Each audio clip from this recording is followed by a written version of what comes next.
जंगली सेब। आज रास्ते में और भी कितने ही यात्रियों का साथ था। उसमें कुछ स्त्रियां भी थी। रास्ते में बिन्ना के पेड़ों पर लगे हुए सुंदर फल दिखे। स्त्रियां आपस में पूछने लगी, ये किस किस के फल हैं? उन्हीं में से एक ने कहा, ये जंगली सेब है। ना मालूम उसने जंगली सेब की बात कहां से सुन ली थी। निदान यही तय हुआ कि ये जंगली सेब के फल हैं। फल खूब लदे हुए थे, देखने में पीला और लाल मिले हुए बहुत सुंदर लगते थे और प्रतीत होता था खूब पके हैं। वो झुंड रुक गया। सयानी सी लड़की पेड़ पर चढ़ गई। लगता था उससे अपने ग्रामीण जीवन में पेड़ों पर चढ़ने का अभ्यास रहा है। उसने 40-50 फल नीचे गिराए। नीचे खड़ी स्त्रियों ने उन्हें आपाधापी के साथ बीना। किसी के हाथ ज्यादा लगे, किसी के कम।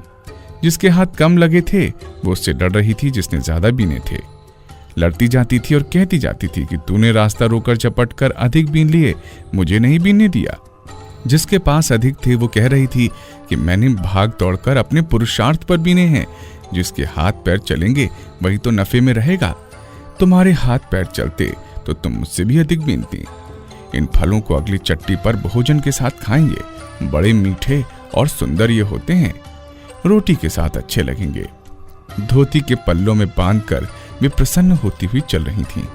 कीमती फल इतनी तादाद में उन्हें अनायास ही पा गए।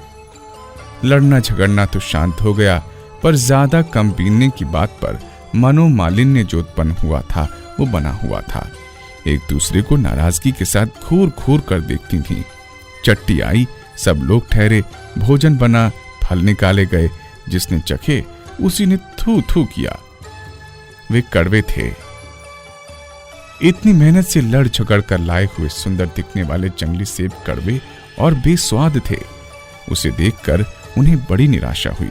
सामने खड़ा हुआ पहाड़ी कुली हंस रहा था। उसने कहा, ये तो बिन्नी का फल है, उसे कोई नहीं खाता। इसकी गुठली का तेल भर निकालते हैं।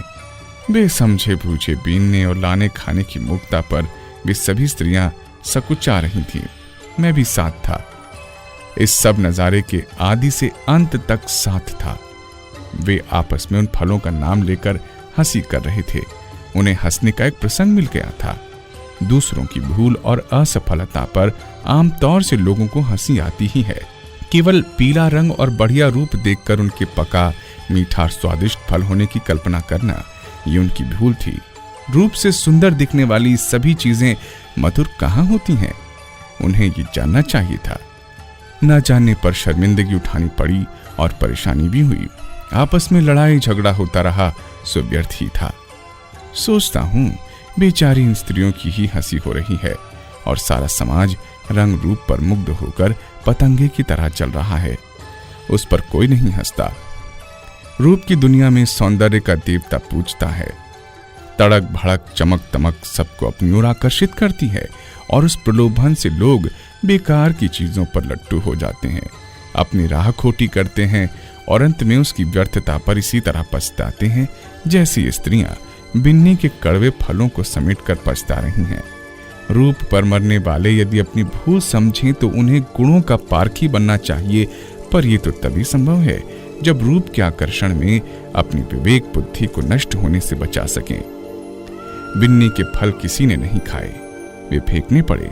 खाने योग्य वे थे भी नहीं। धन दौलत रूप यौवन राग रंग विषय वासना मौज मजा जैसी अनगिनत चीजें ऐसी हैं जिन्हें देखते ही मन मचलता है, किंतु दुनिया में चमकीली दिखने वाली सभी चीजों में अधिकांश ऐसी होती हैं जिन्हें पाकर पछताना और अंत में उन्हें आज के जंगली सेवों की तरह ही फेंकना पड़ता है।